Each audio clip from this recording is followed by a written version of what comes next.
Hope everyone's having a pleasant morning. It is 7 a.m. on a beautiful Sunday. We are headed back home from Michigan to eastern Pennsylvania. I had a long day yesterday. I drove about 11 hours out from Pennsylvania to Michigan with our 2011 Duramax and our 28-foot trailer loaded full of supplies. Dropped the trailer, dropped off the truck, picked up the 2021 Duramax, 2021 Power Stroke Diesel F-150. Hitched up the trailer and got back on the road. And we are finishing the trip off this morning. The subject today is whether you should buy a brand new heavy-duty pickup if you're in the market for a replacement vehicle. And the problem is that, as you know, as we all know, the price of new vehicles of all kinds, not just pickups, has been skyrocketing the last 3 years. The official reason was COVID lockdowns, which forced factories to shut down, and the OEMs canceled a lot of their chip orders. And the semiconductors, the chips that go into brand new vehicles, come from one place, which is Taiwan. And when they did that, they created a huge problem that's really affected a number of industries, but specifically with the auto industry. When they ended their lockdowns and went back to production, and people started spending all that stimulus money they'd been given, they had to suddenly uncancel their chip orders and say, no, we actually need tons and tons of chips for our trucks. And that created a huge backlog at the factory. It's a company called TSMC out there in Taiwan. And so all of a sudden OEMs, which had just a few months beforehand stopped production of new vehicles, said, no, please, we need to start production again. And they wound up in a condition very quickly where they couldn't make those new vehicles that everybody wanted to buy with all their free money because the car companies couldn't get the chips. And so that created a huge shortfall of new vehicles. And so the used car market went crazy. The vehicles that OEMs did have on the lots wound up in short supply. And so the price for those went crazy. And it's been 3 years now that situation has been playing out. And it's finally starting to resolve itself. But in the meantime, prices for new vehicles are sky high. And they aren't coming down anytime soon. And for us, what we needed, based on our use case, which is tons and tons and tons of miles, with heavy trailers, at high boost, high throttle, we need vehicles that are going to last. And we need vehicles that have a factory warranty. And we need vehicles that aren't going to leave us stranded in Nebraska in the middle of February. We're stranded somewhere in the Rockies in the dead of winter. And some of the features on the new ones, like the so-called self-driving system that we're using now, this morning in our 2021 Power Stroke F-150, and which now comes finally in a Super Duty. That kind of stuff actually makes a difference. That kind of stuff actually makes a margin of safety for us, which we appreciate. But for somebody else, if you're being honest, you may not actually need the newest and best vehicle. Especially if you're not driving tens of thousands of miles a year as we do. And again, be honest with yourself. Do you really need that 4-digit car payment? Do you really need to pay the massive insurance bill that you're going to have to pay? Because as you know, with a new vehicle, you need to get full coverage on it. And oh, by the way, interest rates have skyrocketed in the last 3 years. So even if the prices hadn't gone up, the actual sticker price, your payment has gone up because interest has gone up, just like it has with house payments. And so for people who are looking for a not quite new heavy-duty pickup, here's what we'd recommend. And there are a couple of recommendations we pass along because unfortunately you can't get all the features you want in one vehicle, like you can with a light duty. If you need a used light duty pickup, the answer is obvious. It's a 2015 to 17 F-150 with the 5-liter V8 and the 6-speed automatic. And the decision's made for you, just like that. The reason for the 15 to 17 is because 2015 was the first year of the revised F-150 that had the aluminum body. And in a used vehicle, ideally, you'd like to get an aluminum body because it's not going to rust and disintegrate on you before you're done making payments on it. And if you keep vehicles a long time, as we tend to, we've still got our 2004 Expedition that's 19 years old now. It's got about 250,000 miles, and it's kind of on its last legs because that steel body has survived almost 20 now Midwestern winters, and you can actually see it rotting out and disintegrating almost in real time. And so if you can avoid having to get a steel body truck, especially if you live in a cold weather climate, you really want to. And so the F-150 with the aluminum body, you know it's going to last forever. If you want to keep it 25 years, it's still going to be in good shape. And so that's the reason for that time frame. The reason you only want 15, 16, 17 is because after 17, starting in 2018, Ford shifted to a 10-speed automatic, which is a light-duty automatic that they jointly developed with General Motors. Not the same thing as the heavy-duty automatic that came out in 2020 in the Super Duty and the Duramax. But the problem with both of those, the light-duty and the heavy-duty 10 speeds, is that they are very, very complicated, and anecdotally, a lot of people have experienced challenges with them, ranging from problems shifting to dropping gears to completely failing. And we don't have the exact statistics, but again, a lot of people have mentioned problems with those 10-speed automatics, both in the light and the heavy duty. And so for that reason, we would not recommend a 2018 or later used F-150. And so again, starting in 2015, you got the aluminum body. Concluding in 2017, you had that 6-speed automatic, which is pretty universally recognized as a very reliable automatic, the 6-speed.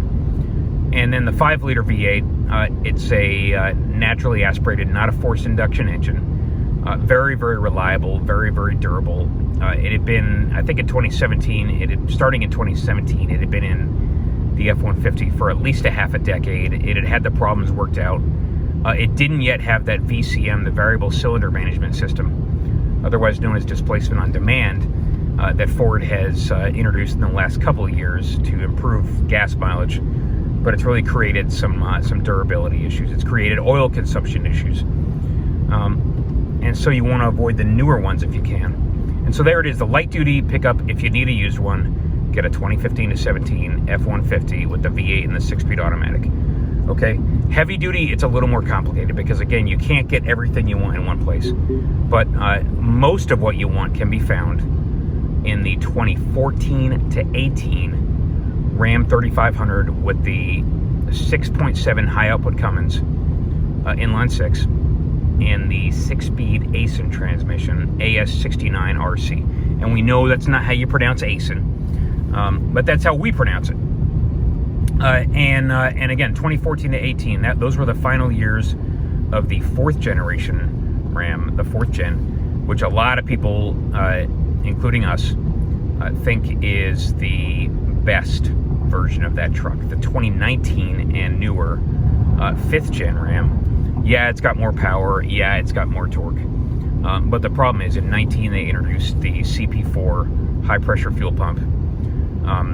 Who knows why? Maybe they'd heard about all the trouble GM had with it in the 2011 to 16 LML Duramax, and they said, hey, let's give that a shot. And they realized, just like GM did, that it was a disastrous decision, and you should not be putting that high-pressure fuel pump in a diesel engine in the American market because of how dirty our diesel fuel is compared to European fuel.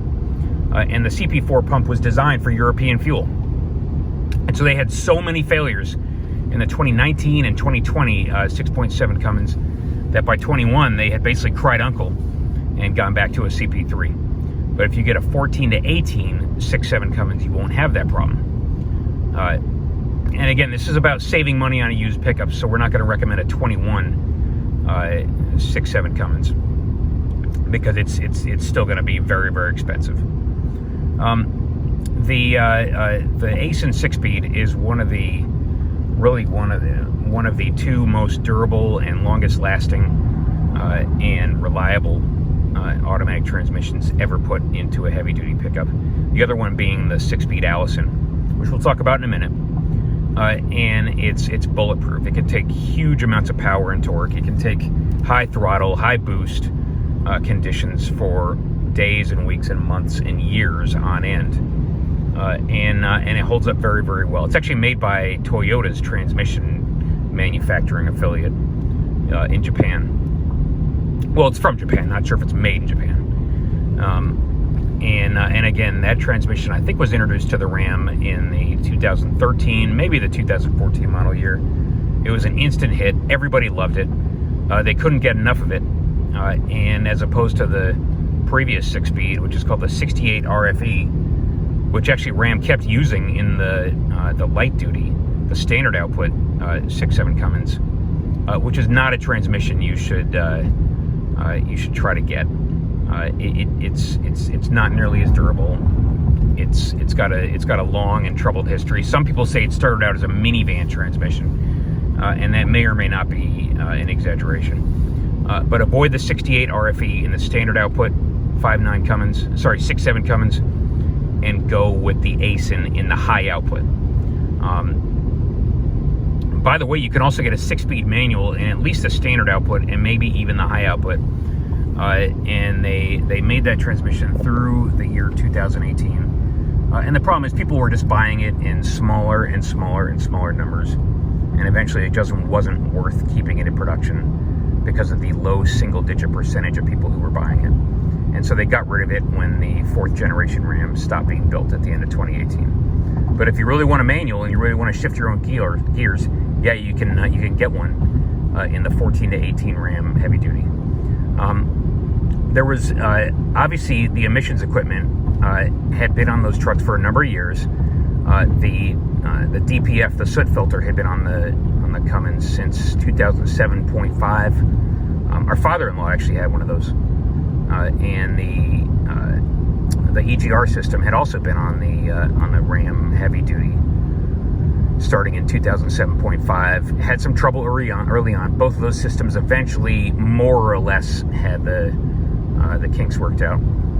The SCR or the DEF system had been on that engine since around 2010-11, just like the other ones, just like the other trucks. And that system had more or less been they'd more or less ironed out the problems with that system as well after a few years.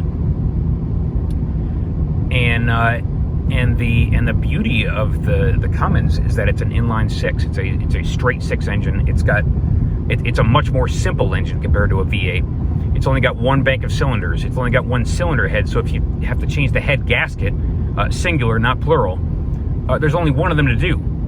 And it is probably a simpler job. We're guessing you don't have to pull the cab off of the engine to do it.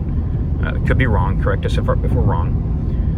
But there's only one intake and exhaust manifold. It's easy to find the turbo. It's easy to find the injectors. If you need to do work on that engine, it's a hell of a lot simpler because that engine isn't buried under piles and piles of ducting and hoses and all kinds of other junk. Like, unfortunately, the 6.7 Power Stroke is, and to a lesser extent, the 6.6 Duramax, to a much lesser extent. It's got such a degree of simplicity that in a lot of cases you can do the maintenance on yourself, and even if you have to job it out, you're not paying for hours and hours of labor while somebody disassembles those piles and piles of ducting and piping in order to get to the engine to do the work on it. Compare the job, by the way, of head gaskets on a Duramax to doing the head gasket on a Cummins, and you'll understand what we're talking about. And so that's, again, that is our recommendation if you are just offended and disgusted by the prospect of paying a 4-digit payment on your new heavy duty pickup. Just go and get a 14 to 18 Ram with the 6.7 high output Cummins in the Aisin 6-speed, or like in the 2500, if that's what you want to get, and the heavy duty and the high output isn't available, you can always get the standard output Cummins in the 2500 with a 6-speed manual, and that truck will last you forever, at least until the steel body disintegrates on you. But again, you can't get everything in one place with a heavy duty. And then we'll throw one more recommendation out there, because of the fact that the Ram has a straight axle front suspension, whether it's in 2-wheel drive or 4-wheel drive. The third gen, which we own, by the way, if you had a 2-wheel drive third gen, that came with an independent front suspension and rack and pinion steering, and it's beautiful, and we love it to death. And it feels like a sports car. The steering is so tight on that thing. It's an absolute pleasure to drive. If you want to, if you can find a third gen that's in good shape, it's hard to these days because of how old they are. Sure, get one of those, but that's getting harder and harder and harder to do. And the problem with the third gen, yes, it's got the 5.9 Cummins, which we love to death, but the automatic that comes with that engine is there's really no good options for an automatic with the third gen, because from 03 to 06. It came with either the 47 RE in the standard output or the 48 RE in the high output, and both of those transmissions are junk unless you have them rebuilt for you by someone who knows what they're doing at tremendous expense. And starting in 2007.5, the Cummins came with the 68 RFE, which we've already talked about, which is a terrible transmission. And so if you want to get a third gen, you're going to have to get the manual transmission. If you want a transmission that's going to hold up and not giving you any trouble over time. Or you're going to have to get a custom rebuilt 48 RE or 68 RFE. Or if you really want to spend some money, which is against the entire point of this video, you can get an Allison conversion. But again, the point of this video is a used vehicle that doesn't cost you a lot of money, that's going to hold up well. And so again, the Ram has the combination of mechanical simplicity, because you're looking at an inline 6, combined with ease of repair if it does end up breaking on you. Okay, so that's the first recommendation. The second recommendation, like we said, unfortunately the 4th gen Ram switched to a straight axle for both the 2-wheel drive and the 4-wheel drive. And so if the thought of driving a straight axle front suspension is upsetting to you, because again, the steering is not that accurate. There's a lot of slop in it. The vehicle tends to wander. You tend to have to spend a lot of time making corrections in order to keep it in the lane. And we actually owned a 2006 5.9 Cummins 4-wheel drive, and it was all over the road. It was so awful. We took it to a number of places to get it worked on, and nobody could get that truck to want to steer straight and drive in a straight direction. So we had to get rid of it. It was becoming a safety hazard for some of our younger drivers. And they corrected some of those issues, but again, any pickup truck with a straight axle front suspension is not going to drive as straight and track as straight and have the kind of self-centering steering and the same type of on-center feel that an independent front suspension is going to give you. And so if you want a truck with an IFS, there's only one choice, and that's the Duramax. And if you want a used Duramax, we would recommend 2017 to 19 for two reasons. The first is that it had the L5P 6.6 Duramax engine. 17 was the first year for that engine. It was a dramatic improvement over the LML engine that was the predecessor to it, which we own, by the way. And the LML is not a terrible engine, but the L5P is a much, much better engine in just about every way, except for one small issue, which is the DEF heater. And if you live in like Alaska, yeah, the DEF heater doesn't work quite as well, or like northern Canada.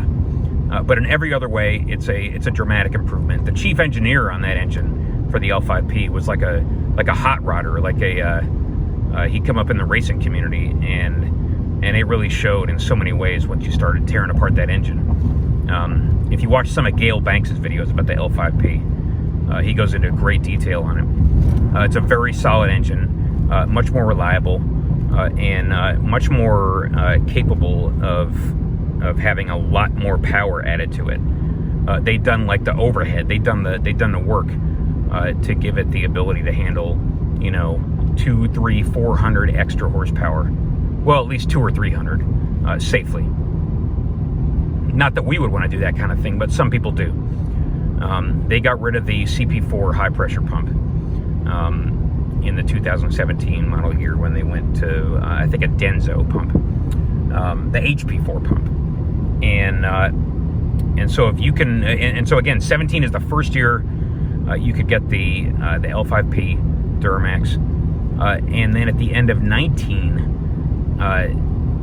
Chevy switched from the 6-speed Allison to a 10-speed so-called Allison, which is actually not a real Allison transmission. It was a 10-speed jointly developed by Chevy and Ford, or GM and Ford.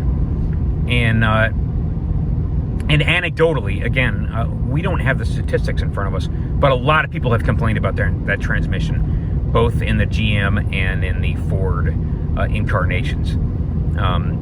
There's a trucker called Tow Piglet on YouTube. The word tow is in T-O-W, and then piglet as in like baby pig.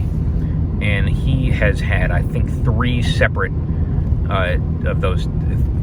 cases where that 10-speed automatic failed after like 60 or 70,000 miles. And that really should not be happening with a transmission. Even when you're using it under severe duty conditions, like a hot shotter would be using it, pulling a big trailer for hundreds of thousands of miles. A truck transmission is supposed to last. And again, there's a lot of concerns about that 10-speed that came out in the year 2020. So if you want to avoid that trouble, again, 2019 was the last year when you could still get that 6-speed Allison. Again, one of the two most legendary and durable and reliable and tough transmissions. If you've seen what it looks like when it's when someone's taking it down and tearing it apart, it's basically a transmission out of a city bus. Everything about it is overbuilt. The gear sets, the clutch packs. It is an absolutely bulletproof transmission, and it was built to pull like a 26-foot Penske truck. It was built to pull a city bus. It was built. I think all the UPS trucks that you see driving around have an Allison 1000 in them. Correct me if I'm wrong. And again, that transmission lasts for years and years and years, hundreds of thousands of miles. Ours has 381,000, and it's starting to show its age. We got some slippage in fifth gear, and that's a known issue. It's like the C2 and C3 clutch packs, I think, are engaged in fifth gear, and the C3 clutch pack eventually, when you do what we do, which is, again, towing big trailers through the mountains under heavy load for tens of thousands of miles. Yeah, eventually you're going to start to have some slippage, again, in fifth gear, which is the most common case. And so does it last forever? No. But does it last close to forever? Absolutely. The shift quality. It takes basically zero maintenance other than changing the spin-on filter every so often. And again, an absolutely bulletproof transmission, especially compared to the newer one, which is much more complex, and some would say a lot more failure-prone. And so our second transmission, our second recommendation, if you want a used heavy-duty pickup and you don't like the idea of driving a straight axle suspended used heavy-duty pickup, at least a straight axle front end, the one we'd recommend is the 17 to 19 6.6 Duramax. Either in a 2500, a 3500, single rear wheel, dually, it doesn't matter. That's a very, very good truck with a very, very solid engine and an absolutely bulletproof transmission. In a half mile, keep left at the fork to continue on I-80 East. The Power Stroke, we just bought a brand new one, And that engine has been around since about 2011, I think it was introduced. It replaced a couple of absolutely awful engines, the 6.0 and the 6.4. Ford actually had to fire International or Navistar after those two engines because of how much trouble they created for Ford in terms of warranty repairs.